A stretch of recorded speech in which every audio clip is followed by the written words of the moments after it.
Hey guys, Poro here with another video.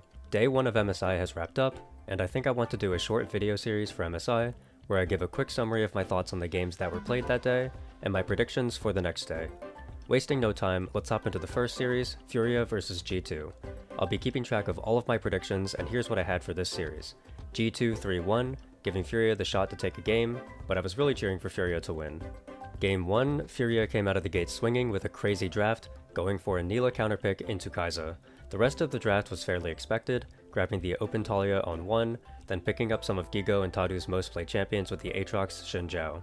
G2 responded with the Vi Ahri combo, as well as the Broken Blade Warwick counterpick. They also found a very good Poppy angle. These are the scores I would give for Game 1. Gigo completely gapped Broken Blade in lane with some really great level 1 spacing, followed by an early Executioner's buy that led to a solo kill after Broken Blade underestimated his 1v1 power. The Warwick was useless for the rest of the game, and even had a low light where he missed R on a target that he feared. Everyone on Furia played well, but I decided not to give the bot lane 4s because they did lose lane early.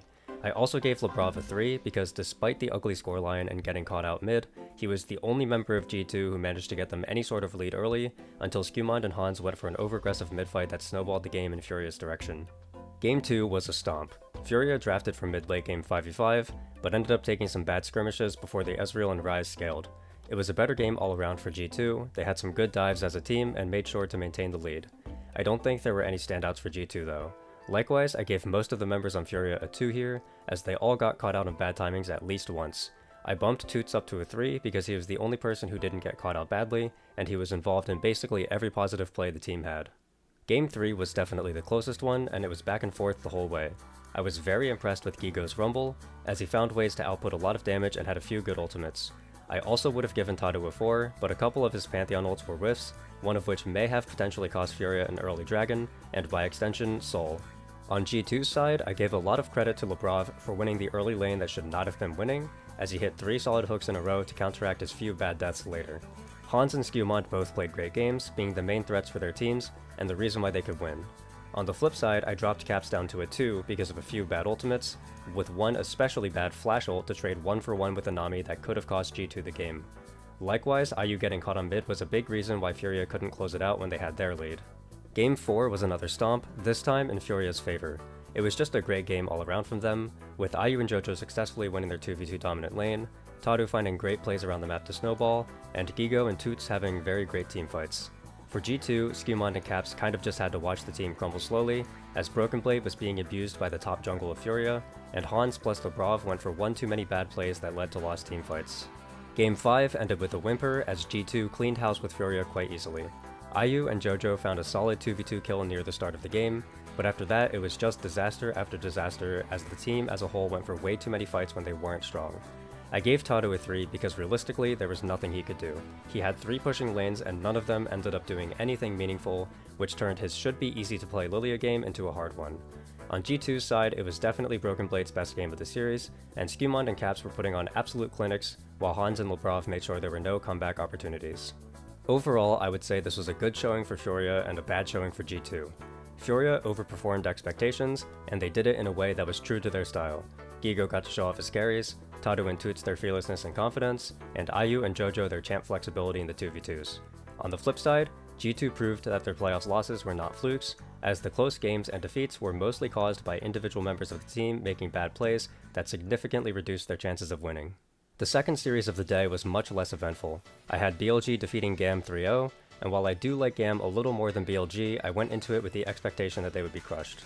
Game 1 started out with GAM showing some signs of life, as they got 2v2 kills bot and a solo kill top. I docked Bin, Elk, and On for this, as against a better team, this may have been the end of the game. Luckily for them though, Beichuan and Knight had great performances that quickly stabilized the game until everyone on BLG was able to take over while GAM had no answers. In Game 2, GAM made the decision to swap Emo out for Aris and jumped out to an early lead once again, with Kiaya and Levi outplaying Bin early and making his Aatrox look useless. The game blew open though when GAM started Otacon, and BLG wiped the floor with them in a team fight. This time around, it was the bot lane who were the main driving forces of the team, with great engages from On, and consistent strong DPS from Elk as well as a few highlights.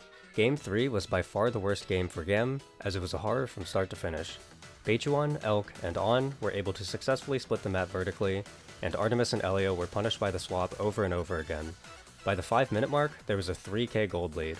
Knight and Bin also played great games overall, and everyone on GAM were bled out of every resource and never had a chance to win at any point. I would give Elka 5 for having a perfect Caitlyn performance, but he did get caught out a couple of times, which didn't really matter, but I docked him for it anyway. While GAM showed life in the series early, it was the stomp I expected it to be. BLG were simply the better mid-late game team and better skirmishing team, even if the laners made mistakes early. The real question though is how this will affect the matches tomorrow. First, we have GAM versus Furia. If GAM were able to beat BLG early, does this mean they'll be able to stomp Furia early even harder and win the game that way? I personally don't think so. I actually swapped my pick'ems last second before the tournament started to put Furia in 9th, as I was just feeling really good about them when I woke up. Based on their showing against G2, even though G2 underperformed, I think it was a great look that Furia were able to execute the same style they did domestically on the international stage against a team who they were not predicted to do well against.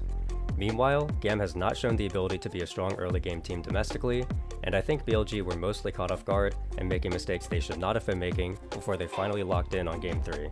I still think there's a chance GAM have better mid games than Furia, but today's performances have made me want to double down and say that Furia will beat GAM tomorrow 3-1. And for the record, I will definitely be cheering for Furia, and I would love to see them somehow make the miracle run and get to bracket stage. For BLG versus G2, I'm predicting a clean 3-0 for BLG. I'll be cheering for G2, but I just can't see them taking a game off of the team that 3-0'd both IG and top esports with the way they were playing today.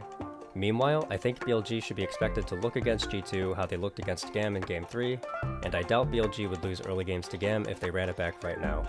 If these predictions are correct, it would set up a rematch between G2 and Furia for bracket stage qualification. That's all I have for this one. I'll see you all next time. Bye!